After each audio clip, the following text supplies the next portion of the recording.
Bismillahirrahmanirrahim. Assalamualaikum warahmatullahi wabarakatuh.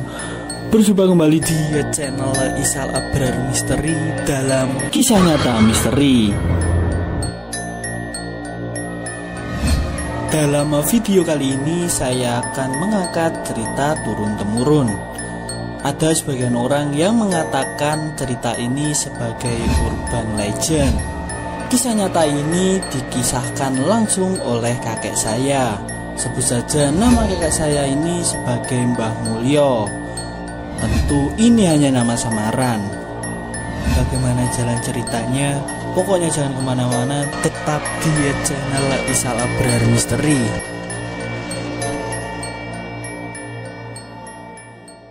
Mbah Mulyo sambil sesekali meminum teh manis yang ada di depannya, langsung memulai menceritakan kisah nyata ini.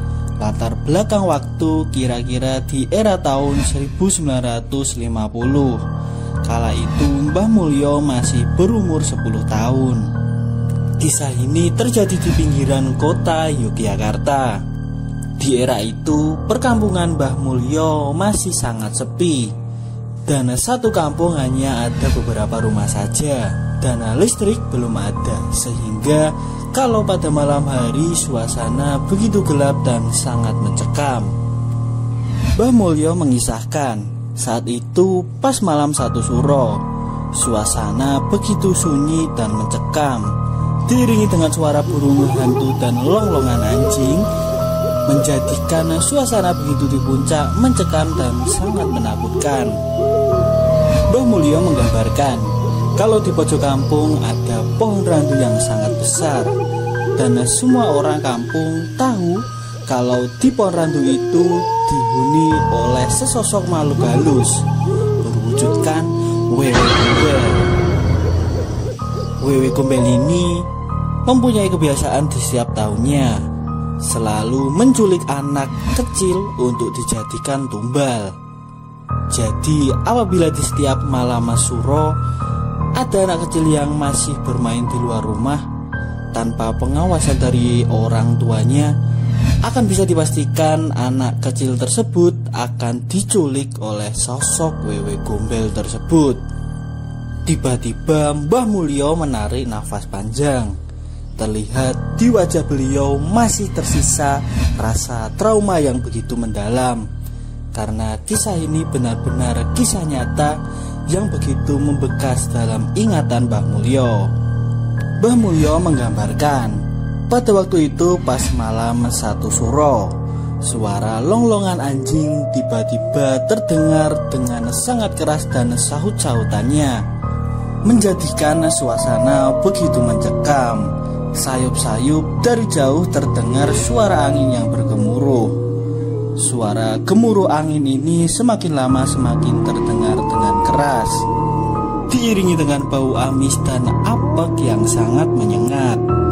Dan tiba-tiba suara anjing yang bergemuruh dan bau amis apek ini terkesan berhenti di depan rumah Mbah Mulyo. Mbah Mulyo bersama ayahnya sangat penasaran dengan apa yang berhenti di depan rumah. Dengan sangat pelan dan hati-hati, Mbah Mulyo bersama ayahnya mencoba mengintip dari celah dinding anyaman bambu rumahnya. Alangkah terkejutnya Mbah Mulyo. Dari celah-celah dinding anyaman bambu terlihat samar-samar ada sosok wanita berpakaian putih lusuh, berambut panjang sampai ke lutut kaki. Sosok wanita ini berdiri menyamping sehingga tidak terlihat bentuk wajahnya. Dengan pencahayaan dari sinar lampu minyak tanah yang ada di teras rumah, penampakan sosok wanita ini semakin lama semakin terlihat jelas. Walaupun sosok ini memakai gaun putih lusuh, tapi terkena pencahayaan lampu minyak tanah, nampak samar-samar payudara sosok wanita ini begitu panjang, bahkan sampai ke paha sosok wanita tersebut. Saat itu ada perasaan takut yang luar biasa dari Mbah Mulyo. Akan tetapi beliau masih bisa menguasai diri dan masih melihat dengan seksama dari balik dinding anyaman bambu. dan suara lolongan anjing semakin keras bersaut-sautan. Ditambah suara burung hantu yang benar-benar membuat suasana begitu sangat menakutkan. Alangkah terkejutnya Mbah Mulyo saat fokus mengintip dari balik dinding anyaman bambu. Tiba-tiba sosok wanita ini menoleh ke arah dinding anyaman bambu, searah dengan Mbah Mulyo yang sedang mengintip.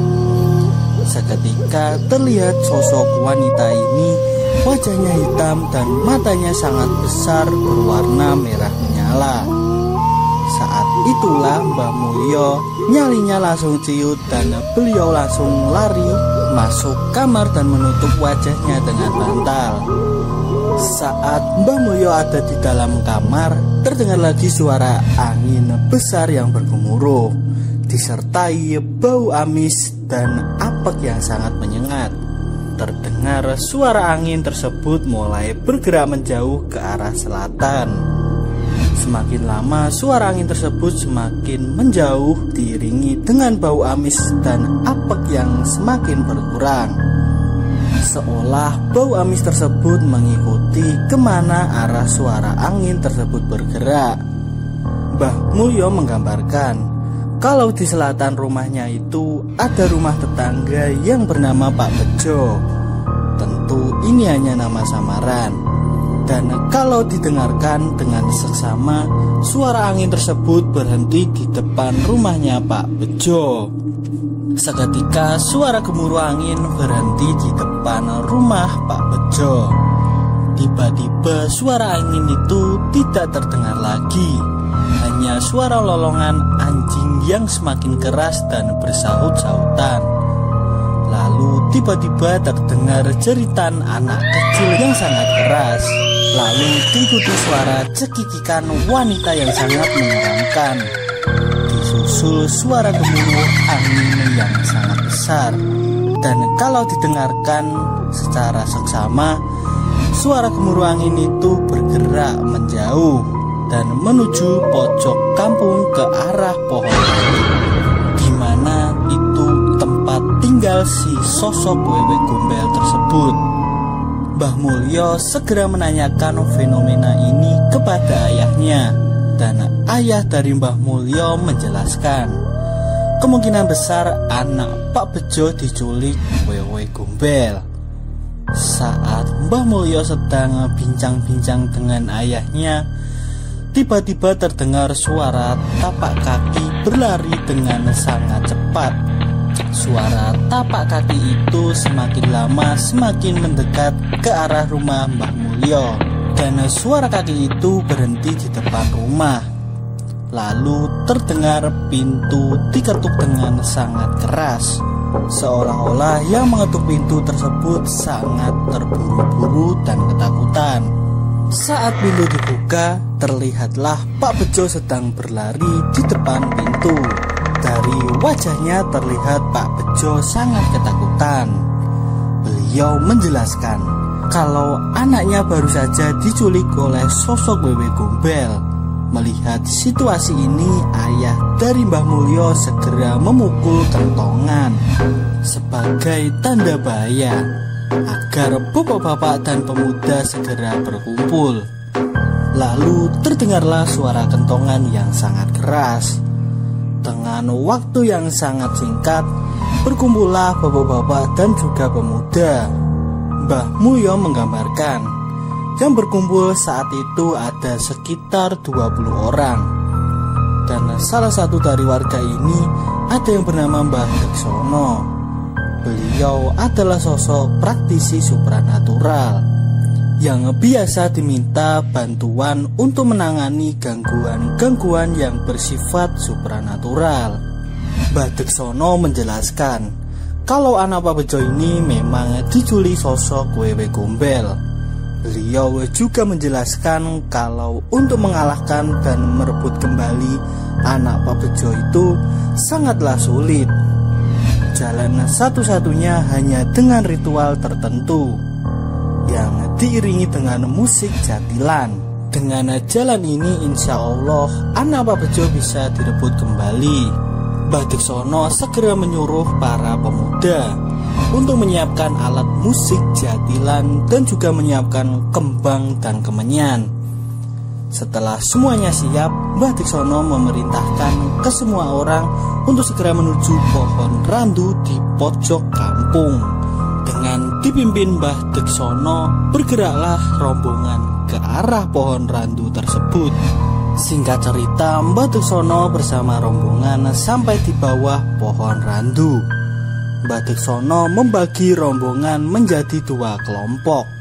10 orang diberi tugas memainkan alat musik jatilan, dan yang 10 orang sisanya disuruh Mbah Deksono berbaris rapi di bawah pohon randu tersebut.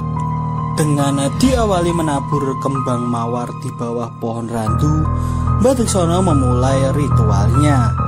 Setelah kembang mawar disebar, lalu kemenyan dibakar, seketika tercium aroma kemenyan yang begitu menyengat, menjadikan suasana begitu mistis dan mencekam. Saat asap kemenyan menyebar merata, seketika Mbah Deksono memberi kode kepada pemain musik jatilan untuk segera mulai memainkan musiknya. Lalu terdengarlah suara musik jatilan yang begitu sakral.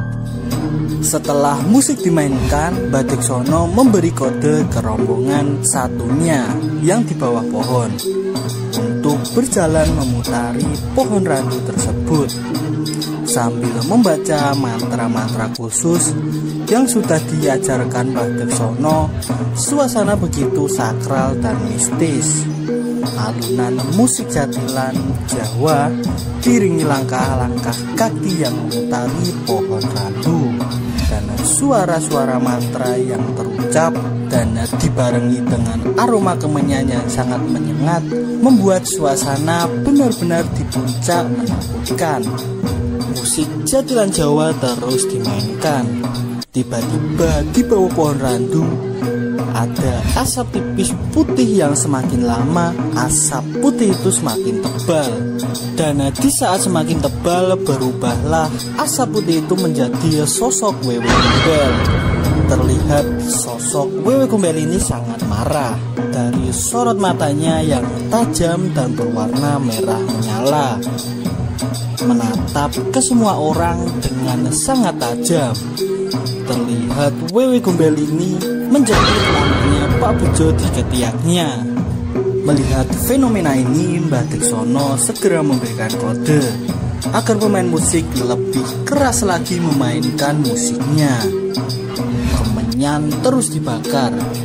Di sini terlihat badan Wewe Gombel mulai bergerak ke kanan dan ke kiri, seolah-olah mengikuti irama musik jatilan.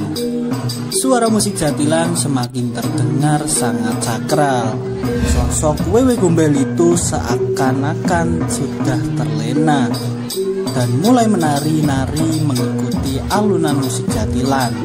Karena sudah dalam bentuk menari, otomatis tangan dari Wewe Gombel tersebut terangkat ke atas.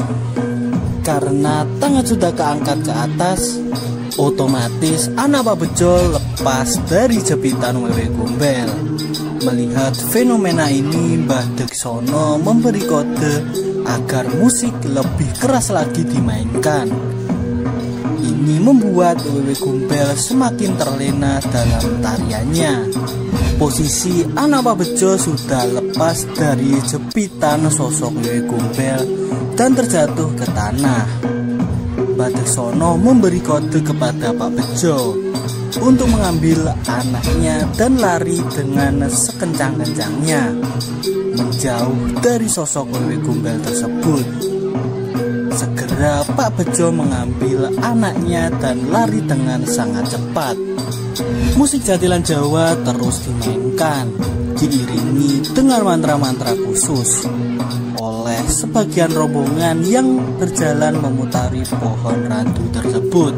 Saat dirasa Pak Bejo sudah benar-benar jauh berlari, tiba-tiba Mbah Deksono memberi kode kepada pemain musik untuk segera menghentikan musik jatilannya. Seketika musik berhenti dan orang-orang yang berjalan memutari pohon juga ikut berhenti. Saat musik Jatilan berhenti, barulah terlihat sosok Wewe Gombel ini tersadar kalau anak yang diculiknya sudah terlepas. Di sini terlihat sosok Wewe Gombel ini sangat marah dan langsung menyerang Badeksono. Dengan sigap Badeksono mengeluarkan kemampuan kebatinannya. Seketika sosok Wewe Gombel ini terlihat terkunci dan tidak bisa bergerak sama sekali. Hanya suara geraman yang sangat menakutkan. Badeksono terus membaca mantra-mantra khusus. Suara geraman Wewe Gombel tersebut terdengar semakin keras dan menakutkan. Waktu terus berjalan. Lambat laun sosok Wewe Gombel ini berubah menjadi asap tebal putih. Dan semakin lama asap ini semakin tipis dan menghilang. Alhamdulillah akhirnya sosok Wewe Gombel ini bisa dikalahkan dan anak Pak Bejo bisa diselamatkan.